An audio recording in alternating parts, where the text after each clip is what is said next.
सदगुरुदेव भगवान की श्री श्री आनंदमयी माँ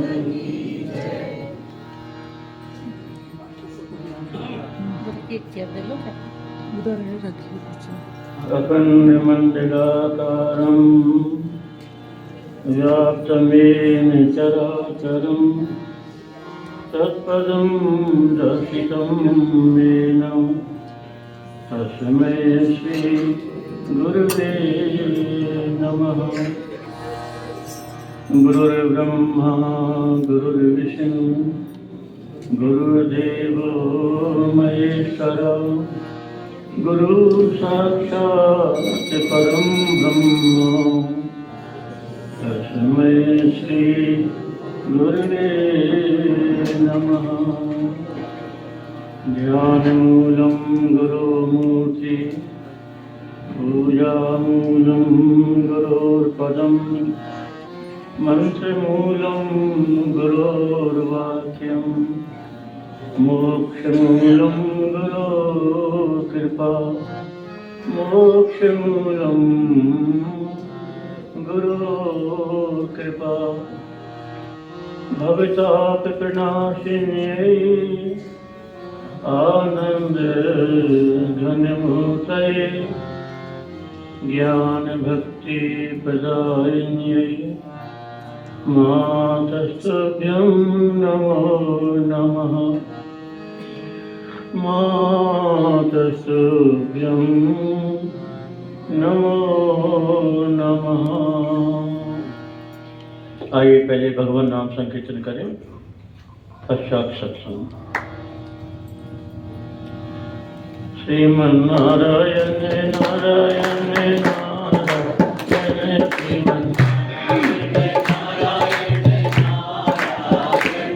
श्रीमन्नारायण नारायण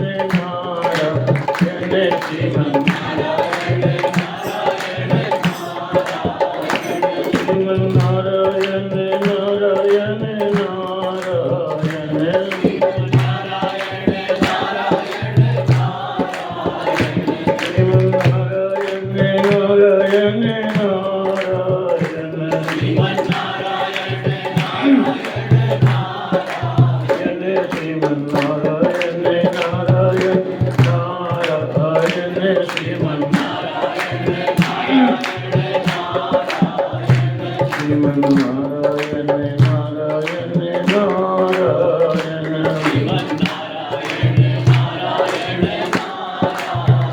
श्रीमन्नारायण श्रीमन्नारायण नारायण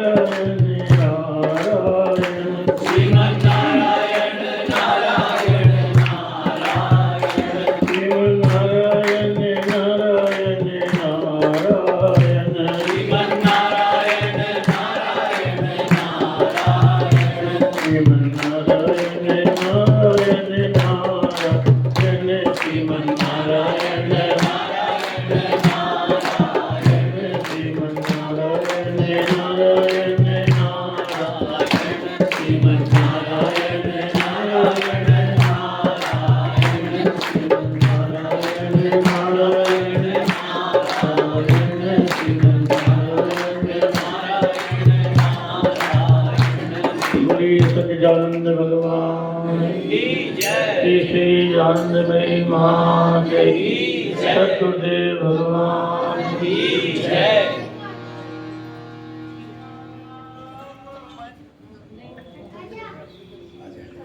जन्म के संबंध में सबसे पहली बात ये याद रखें कि हमारा कभी जन्म हुआ ही नहीं है। जय हो। हमारा जन्म हुआ ही नहीं। भगवान गौड़पाद अपने मांडू के कार्यक्रम में लिखते हैं, न कश्चित जायते जीवः संभवो अस्य न विद्यते। संभव ही नहीं है कि किसी जीव का जन्म हुआ हो। एतद् उत्तमं सत्यम यत्र किंचिन न जायते। और आगे की बात कहते हैं कि कि सबसे अच्छा श्रेष्ठ सत्य तो ये है कि कुछ भी उत्पन्न नहीं हुआ, ना तुम ना ये संसार, कुछ नहीं। फिर क्या है? जो है सब वही है। माँ की भाषा में एक में वह अद्वितीय, वही एक सत्य है, वही तुम्हारे रूप में है, वही जगत के रूप में है, सब उसी के रूप है, उसी के नाम है और उसी के रूप है। इसको सबसे पहले तुम याद रखो।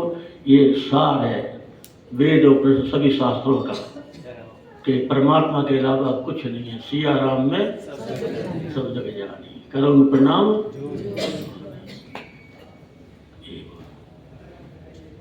अच्छा, अब दूसरी बात जो याद रखना, माँ की एक वाणी। माँ कहती हैं अपने को जानना माने भगवान को जानना, और भगवान को जानना माने अपने को जानना। भगवान को पाना माने अपने को पाना, और अपने को पाना माने भगवान को पाना। अब प्रश्न ये होता है कि या तो तुम अपने को जान लो पा लो, या तुम भगवान को जान लो पा लो। किसी भी एक को यदि जान लिया पा लिया तो दूसरे को भी जान लिया और पा लिया।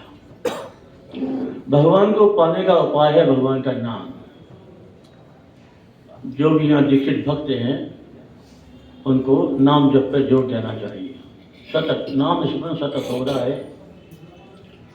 अपन ये समझते हैं कि अपन ने एक नियम पूरा कर लिया, 10 माला कर ली या 100 माला कर ली या 1000 माला कर ली तो लगता है जैसे हमारा जप पूरा हो गया। नहीं, संख्या से जप पूरा नहीं होता।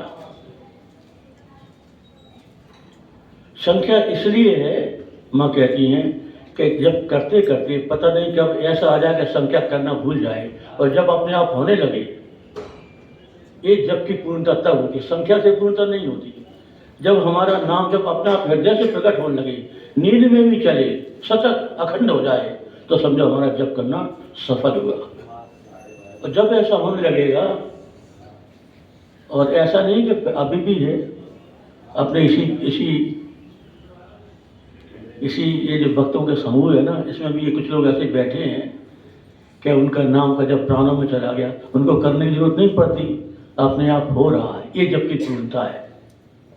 बस तुमको एक दृष्टि लौटानी है और देखना क्या हो रहा है। बस जब तो हो ही रहा है। तुम्हारे जन्म के साथ भगवान ने गर्भ में ही रख दिया अपना नाम। गर्भ में जब तुम थे तब तुम तो दीक्षित कर दिया गर्भ के समय। तो भगवान सबसे पहले गुरु हैं और तुम सबसे पहले शिष्य हो। भगवान ही तुम्हारे गुरु हैं कि उन्होंने मंत्र दे दिया तुम्हारे गर्भ में तुम्हारे उद्धार के लिए, नहीं तो तुम्हारा तो उद्धार हो ही नहीं पाता। उद्धार करने वाले केवल भगवान हैं। एक जीव दूसरे जीव का उद्धार नहीं करता, भगवान ही करते हैं।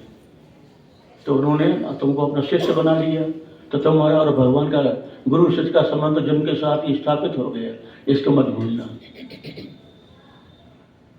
एक जप होता है वाणी से, इसको वाक बैखरी। एक होता है मन से। देखो वाणी के 4 हैं, परा, पश्यंती, मध्यमा और बैखरी। तो बैखरी राम राम राम राम मुँह से निकल रहा है, जप रहे हैं। तो ये जो बैखरी का वाणी है, जब ये और गहरा होता है तो मध्यमा में पहुंचता है, मतलब आपने खाली मन ही मन में चलता रहता है। फिर तुमको उच्चारण करने की जरूरत नहीं पड़ती, बाहर से भीतर होता है मन में। इसको मध्यमा बोलते हैं। इसके बाद आके पश्यंती कि तुमको भगवान के नाम का प्रत्यक्ष होने लगता है, और तुमको वो नाम अपने भीतर सुनाई देने लगता है कि हमारे भीतर जप हो रहा है। और जब तुमको दिखाई देता है तो समझना कि हमारा जो नाम है वो भीतर चला गया। ये जब की सीढ़ियाँ हैं, उन्हें अपने को संख्या से नहीं कहने कि हमारा हो गया, ये नहीं। जब तक तुम खुद ऑब्जर्व करो, अपने आप को देखो कि हमारा नाम कहाँ है, अभी वाणी में है या मन में पहुंच गया या पश्चंती की भूमिका में आ गया, वो देखो। जब तुमको नाम दिखाई देने लग जाए, सुनाई देने लग जाएगा तुम नाम का अर्थ, अब तुम राम राम जप रहे हो, तुम्हें अर्थ का पता ही नहीं है। तो जब उसका अर्थ उद्घाटित तो भीतर से सुना हुआ पढ़ा हुआ जो ज्ञान होता है वो परोक्ष होता है, अप्रोक्ष प्रत्यक्ष नहीं होता। जो भीतर से स्फुरित होता है वह प्रत्यक्ष ज्ञान है, भगवान की प्रत्यक्ष अनुभूति है। तो परा माने जो नाम अपने अर्थ को खोल दे, रमेति इति रामा। जब वो राम केवल तुम्हारे भीतर सीमित ना रहे, जब हर राम सब तरफ दिखाई पड़ेगा, राम ही राम है, कुछ है ही नहीं है, ये समझो तुम्हारा परा में प्रवेश हुआ। अब बहुत पुरानी बात है, आज से 50 साल पहले की ये गुफा है, भीतर खोदी हुई, किसी ने बनाई है। तो हम वहाँ भीतर गए तो देखा एक बालक, समझो उम्र होगी शायद 15-16 साल की, वहाँ बैठे बैठे भगवान का भजन कर रहा था। तो हमने कहा ये बाप देखो, तपस्वी बालक, छोटा उम्र, जब छोटी उम्र और भगवान का नाम जप रहा है। तो जब नाम जप के बाहर आया तो हमने पूछा भैया तुम क्या करते? बोले मैं भगवान का नाम जपता हूँ। तुम्हारा अनुभव बताओ, अपना अनुभव क्या है? बोले अभी तो आगे तो पता नहीं, अभी अनुभव ये होता है कि जब मैं चिड़ियों की आवाज़ सुनता हूँ मुझे लगता है वे राम राम कर रही हैं। पत्तों में जब गिरते हैं झड़ते लगता है मुझे सब राम राम करते हुए गिर रहे हैं वो। ठीक है, ये स्थिति हो गई भगवान का नाम जपते जपते। वैसा हमारे साथ होता है क्या? नहीं होता, क्योंकि हमारे अंदर वो जिज्ञासा नहीं है, लगन नहीं है। असली चीज़ है जिज्ञासा। बिना जिज्ञासा के प्राप्ति नहीं होती। खाना पूर्ति हो जाती है, नियम पूरा हो जाता है, लेकिन उपलब्धि नहीं होती। उपलब्धि तब होगी जब जिज्ञासा होगी और वैराग्य होगा। बिना वैराग्य के, बिना जिज्ञासा के उपलब्धि नहीं होती। तो तुम अपने आप को परखते रहो कि हमारी साधना कहाँ तक पहुँची। तो अब देखो, छोटा सा का बालक, जब नदी बहती है तो लगता है राम राम करके बह रही है, पत्ते झड़ रहे हैं तो राम राम, पक्षी बोल रहे हैं तो राम राम, हवा चल रही है तो राम राम। कितनी अद्भुत बात! यही उसका बच्चे का अनुभव था। और अपन तो अब 50 के पूरे कर लिए, कुछ पता ही नहीं है भगवान कहाँ है क्या नहीं। तो ये तो भगवान को पाना होता है भगवान के नाम जप के द्वारा, समझे? तो यदि तुमने नाम करते करते भगवान को पा लिया तो तुम उससे अलग नहीं रह जाओगे, तुम वही हो जाओगे। तो माँ की जो वाणी है ना, भगवान को पाना माने अपने को पाना, ये तो तुम भी उसी में शामिल हो जाओगे। तुम्हारा अस्तित्व नहीं रहेगा। प्रेम गलियति सांकरी तामे द्वे न समा है। जब मैं था तब हरि नहीं, और अब हरि है मैं ना है। अब मैं नहीं हूँ, केवल वो है। ये है तुम्हारे नाम की परिणति। अब दूसरा है अपने को जानना। भगवान को पाना माने अपने को पाना, और अपने को पाना माने भगवान को। अपने को कैसे पाया जाता है? आत्म विचार के द्वारा। आत्म विचार, मैं शरीर नहीं हूँ, मैं इंद्रियां नहीं हूँ, मैं मन नहीं हूँ, मैं प्राण नहीं हूँ, मैं अज्ञान नहीं हूँ, मैं जीव नहीं हूँ। बिल्कुल निषेध करते जाओ, सबका निषेध कर दो और अपने आप का भी निषेध कर दो कि मेरी कोई सत्ता ही नहीं है। जिस दिन तुम्हारा, ये तो वो सहज है, शरीर का, इंद्रियों का, प्राणों का, मन का निषेध करना विचार के स्तर पर सहज है। हालांकि अनुभूति के स्तर पर यह भी कठिन है। तुम कहते रहो लेकिन तुम्हारा जो तादात्म्य है वो बना रहेगा। मन के सुख दुख हमको व्याप्त होंगे, शरीर के सुख दुख हमको व्याप्त होंगे, परिस्थिति की अनुकूलता प्रतिकूलता हमको व्याप्त होगी। तो हमने अलग कैसे किया? समझ तो लिया, लेकिन हम पर असर तो हो रहा है ना। तो असर होना ही सिद्ध करता है कि हमने केवल सुना और समझा, अनुभव में हमारी बात नहीं आई। तो ये अपने को तो, लेकिन रास्ता वही निषेध, और कोई रास्ता नहीं। ज्ञान मार्ग इसी को कहते हैं, विचार मार्ग यही है। मैं शरीर नहीं हूँ, मैं इंद्रियां नहीं हूँ, मैं मन नहीं हूँ, मैं प्राण नहीं हूँ, और आखिर में मैं हूँ। तो मैं क्या? जब मैं ये कुछ नहीं हूँ, मैंने सबका निषेध कर दिया, अब बचा मैं, जस्ट आई एम, मैं हूँ। तो ये क्या? ये मैं क्या? तो जब हम विश्लेषण के द्वारा जिस प्रकार हमने अपने आप को अलग किया शरीर आदि से, उसी प्रकार जब हम मैं का विश्लेषण करेंगे कि मैं क्या है, मैं की खोज करेंगे, तो जो मैं नहीं था उसको तो हमने हटा दिया, और हटा के हम अपने मैं पे पहुंच गए। लेकिन अब खोज होगी मैं की कि मैं क्या है। तो सदगुरुओं का, वेदांत का उपदेश है कि तुम वही हो, तत्त्वम् असि, वो हो तुम वही। अब यहां पर प्रश्न आया कि वो कौन? यदि मैं वो हूं तो वो कौन?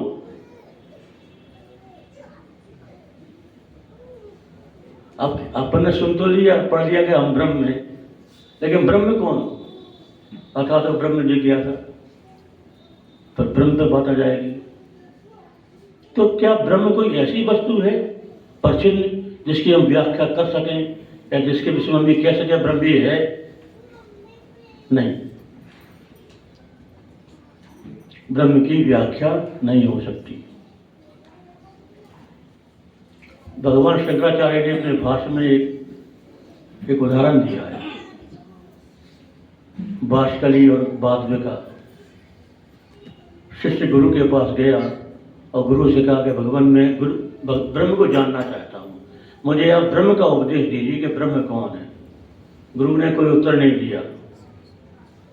दूसरी बार पूछा, भगवान मैं जिज्ञासु हूँ, ब्रह्म जिज्ञासु हूँ, मुझे ब्रह्म का उपदेश दीजिए, ब्रह्म क्या है। गुरु फिर भी चुप रहे।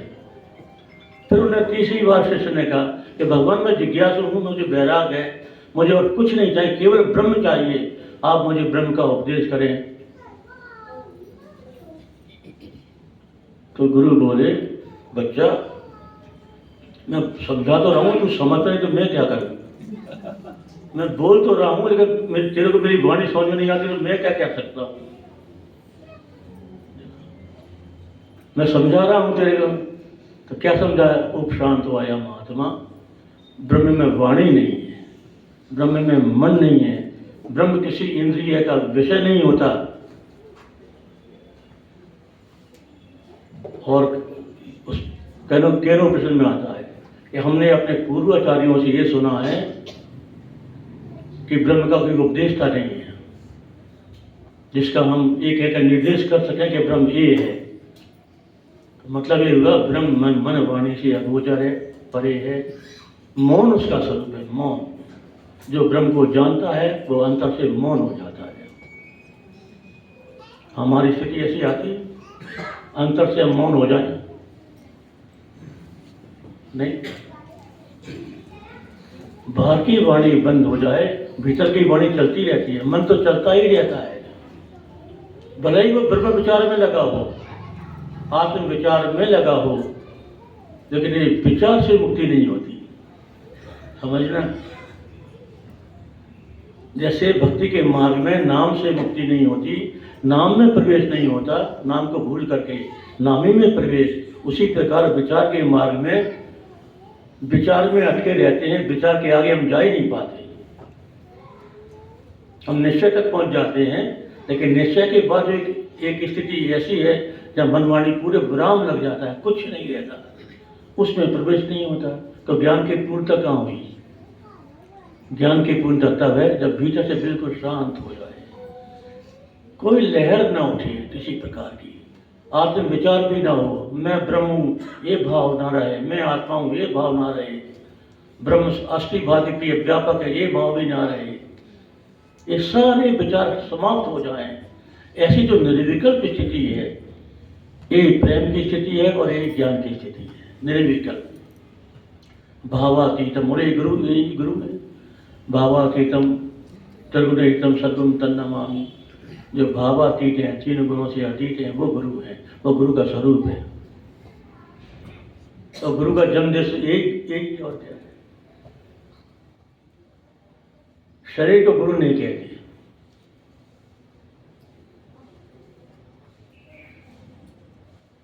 माँ के आश्रम में एक सभा लगी हुई थी, बड़े सब बैठे हुए थे। तो अब उनकी जो दीदी लोग थी वो गुरु की वंदना कर रही थी, अखंड मंडलाकारम। तो जब वही कहे कि ब्रह्मानंदम परम सुखदम केवलम ज्ञानमूर्तिम द्वंद्वातीतम गगन सदस्यम तत्वमस्यादि लक्ष्यम एकम नित्यम विमलमचलम सर्वधी साक्षिमुतम भावातीतम त्रिगुणरहितम सद्गुरुम तन्नमामि। तो इसी बीच में जब ये लाइन आई केवलम ज्ञानमूर्तिम, तो माँ ने बोला केवलम ज्ञानमूर्ति। देखो, माँ ने एम्फसाइज किया इस बात कि गुरु का स्वरूप केवलम ज्ञानमूर्तिम, ज्ञान ही उनका विग्रह है। जिस विग्रह की पूजा की जाती है, हाथ फूल चढ़ाए जाते हैं, वो विग्रह गुरु का वास्तविक स्वरूप नहीं है। जैसे अपन अपने विषय में भ्रमित हो जाते हैं कि शरीर हमारा है, ऐसे हम गुरु के विषय में भ्रमित हो जाते हैं कि गुरु का शरीर ही गुरु है। ऐसा नहीं है।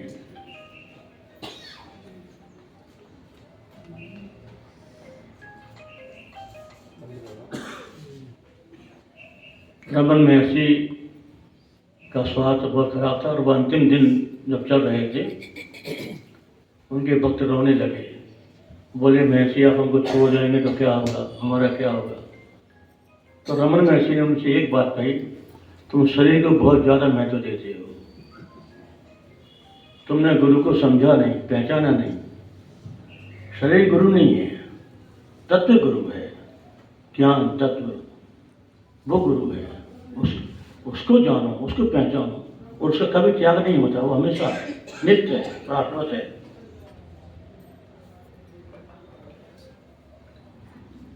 तो गुरु के जन्म दिवस मनाने का अर्थ ये होता है कि हम अपने ज्ञान स्वरूप को पहचानें, अपने जो स्थूल दृष्टि है उसको छोड़ करके ज्ञान दृष्टि से उनको देखें कि वो तत्व हैं। तत्व उनका स्वरूप तत्व है, ज्ञान तत्व, चैतन्य तत्व, चैतन्य है। शरीर पर दृष्टि नहीं तो जड़। ये किसका मोबाइल बज रहा है, कृपया बंद कर दो।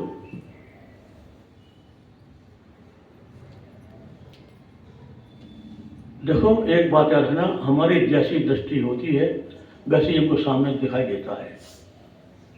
यदि हमारी दृष्टि जड़ है और हम अपने आप को शरीर मानते हैं तो हम गुरु को भी शरीर मानेंगे और भगवान को भी शरीर मानेंगे।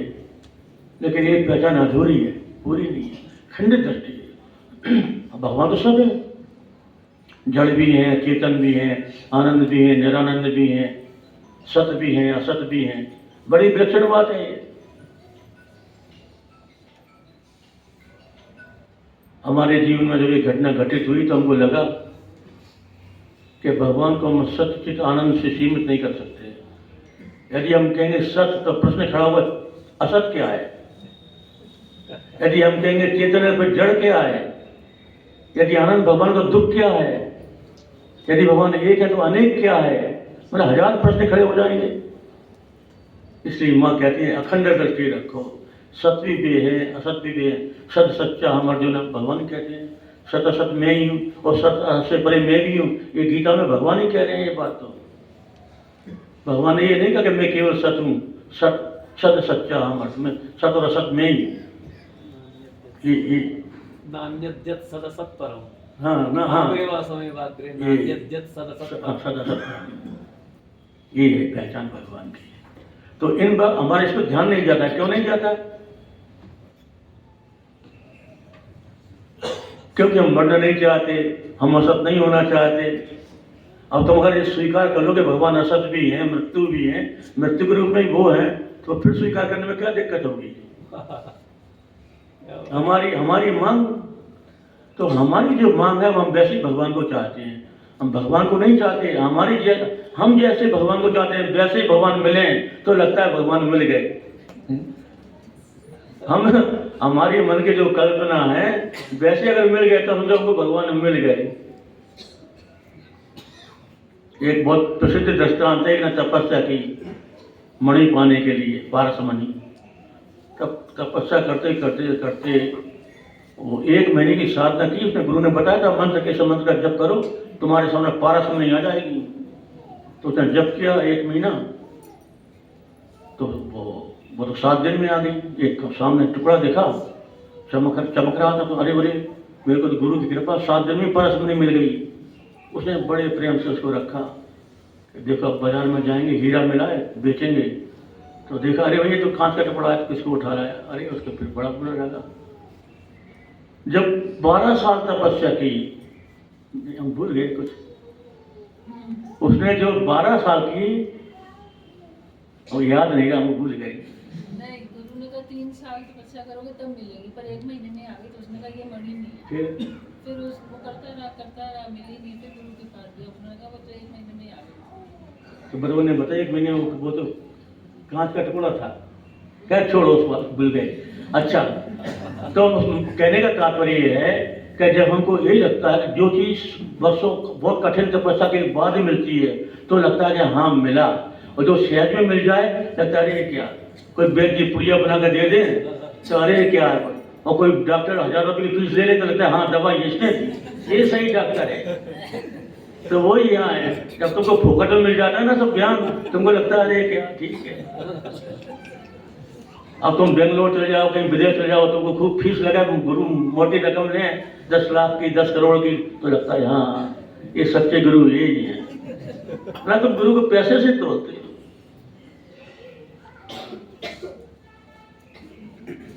दीक्षा पैसे से नहीं होती, गुरु पैसे से बस में नहीं आते। गुरु को चाहिए निष्कपट भक्ति, सरलता, उन्हें तुम्हारा कोई वैभव नहीं चाहिए, तुम्हारा पवित्र जीवन हो, सरल जीवन हो, बस वही गुरु का धन वही है। शिष्य से गुरु ऐसी अपेक्षा रखते हैं कि तुम शुद्ध बनो, पवित्र बनो, अच्छे कर्म करो, अच्छी भावनाएं रखो और अपने भगवान का नाम लेकर रहो, संतोष रखो जीवन में, हाय हाय मत करो। ये गुरु की मांग है।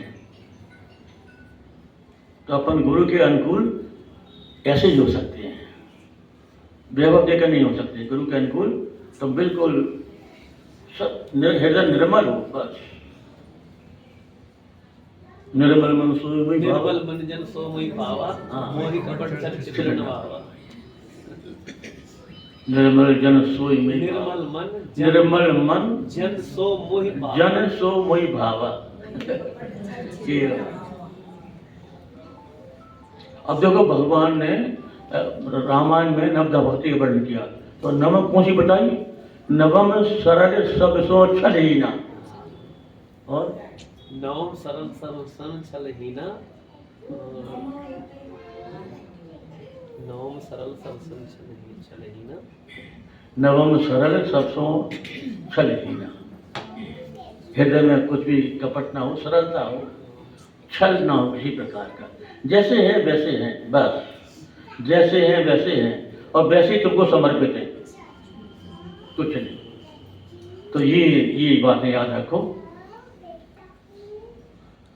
तो हाँ, तो बात क्या चलेगी? अपने को जानना माने भगवान को जानना। तो जब हमने अपने आप का निषेध करते करते मैं पे आ गए, तो अब सवाल है कि मैं का निषेध कैसे हो? तो याद रखना, मैं का निषेध केवल गुरु की कृपा से ही हो सकता है, तुम नहीं कर सकते। मैं खुद मैं का निषेध कैसे करेगा? हम खुद फांसी कैसे लगाएंगे अपने आप को? नहीं लगा सकते हम। तो ये भगवान की कृपा से, गुरु की कृपा से ही होता है, इसलिए गुरु की कृपा ही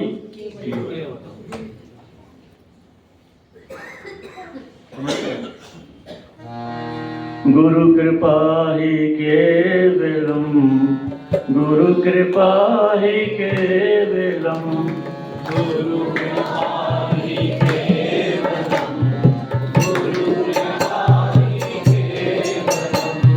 गुरु कृपा ही केवलम, गुरु कृपा ही केवलम, गुरु कृपा ही केवलम, गुरु कृपा ही केवलम, गुरु कृपा ही केवलम, गुरु कृपा ही केवलम, गुरु कृपा ही केवलम, गुरु कृपा ही केवलम, गुरु कृपा ही केवलम, गुरु कृपा ही केवलम, गुरु कृपा ही केवलम, गुरु कृपा ही केवलम, गुरु कृपा ही केवलम, गुरु कृपा ही केवलम, गुरु कृपा ही केवलम, गुरु कृपा ही केवलम, गुरु कृपा ही केवलम। याद रखो बस, गुरु के प्रति शरणागत बने रहो। कोई दुख आए जीवन में, समझो एक गुरु हमारे पास दुख के रूप में आए। सुख आए तो गुरु हमारे पास सुख के रूप में आए। जीवन में अनुकूलता हो, समझो गुरु हमारे पास अनुकूलता के रूप में आए, और प्रतिकूलता हो तो गुरु प्रतिकूलता के रूप में आए। गुरु तुमको कभी नहीं छोड़ेंगे। फिर जय जय श्री सद्गुरुदेव भगवान की जय। फिर गुरु तुमको कभी नहीं छोड़ेंगे। बस गुरु को याद रखो, वो तुम्हारे साथ हैं, तुम उनके साथ हो। गुरु में और शिष्य में कोई भेद नहीं होता है। गुरु जब दीक्षा देते हैं तो वो अपना बना करके दीक्षा देते हैं कि तुम हमारे हो, हम तुम्हारे हैं, ये भाव रहता है। दीक्षा हो जाती है, वो अभिन्न हो जाता है। अब आपके पेट में चूहे दौड़ रहे होंगे, अब भगवान का कीर्तन कर लें। अच्छा हाँ, ये 2024 का कैलेंडर बना है, इसमें माँ की वाणी है, माँ के फोटो है, बाबा के फोटो भी है, बाबा की वाणी भी है। तो इसको सब लोग अपने अपने घर में रखो। अच्छा स्मरण बना रहेगा, बाबा का भी माँ का भी स्मरण बना रहेगा। तो सब लोग एक फोटो खरीद लेगा जी। ले ये हमारे गोपाल बुक स्टॉल पर रखा है जी बाबा। हाँ तो ठीक है। अपन कीर्तन कर लें भगवान का। अंतिम जीव की अंतिम गति तो भगवान का नाम ही है, इसलिए नाम से प्रारंभ होना चाहिए और नाम से अंत होना चाहिए। ओम श्री राम जय राम जय जय राम, श्री राम जय राम जय जय राम, श्री राम जय राम जय जय राम, श्री राम जय राम जय जय राम, श्री राम जय राम जय जय राम, श्री राम जय राम जय जय राम, श्री राम जय राम जय जय राम, प्रेम से बोलो, हृदय से बोलो, श्री राम जय राम जय जय राम, श्री राम जय राम जय जय राम, श्री राम जय राम जय जय राम, श्री राम जय राम जय जय राम, श्री राम जय राम जय जय राम, श्री राम जय राम जय जय राम, श्री राम जय राम जय जय राम, श्री राम जय राम जय जय राम, श्री राम जय राम जय जय राम। बोलते जाओ, श्री राम जय राम जय जय राम, श्री राम जय राम जय जय राम, श्री राम जय राम जय जय राम, श्री राम जय राम जय जय राम, श्री राम जय राम जय जय राम, श्री राम जय राम जय जय राम, श्री राम जय राम जय जय राम, श्री राम जय राम जय जय राम, श्री राम जय राम जय जय राम।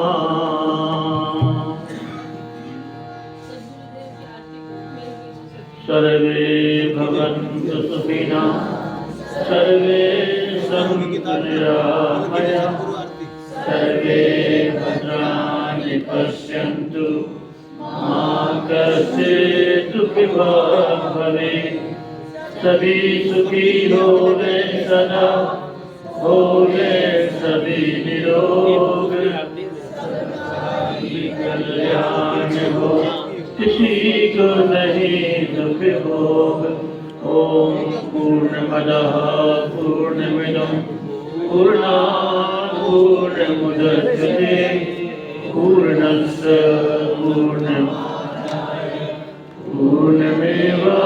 पूर्णमेवावशिष्यते। ओम शांति शांति शांति। हरि ओम तत्सत्। जय श्री आनंदमयी माता की, जय श्री गोपाल कृष्ण भगवान की, जय श्री काली मैया की, जय श्री वैष्णो देवी मैया की, जय श्री शंकर भगवान की, जय श्री हनुमान जी महाराज की, जय श्री भैरव जी महाराज की, सद्गुरुदेव भगवान की जय।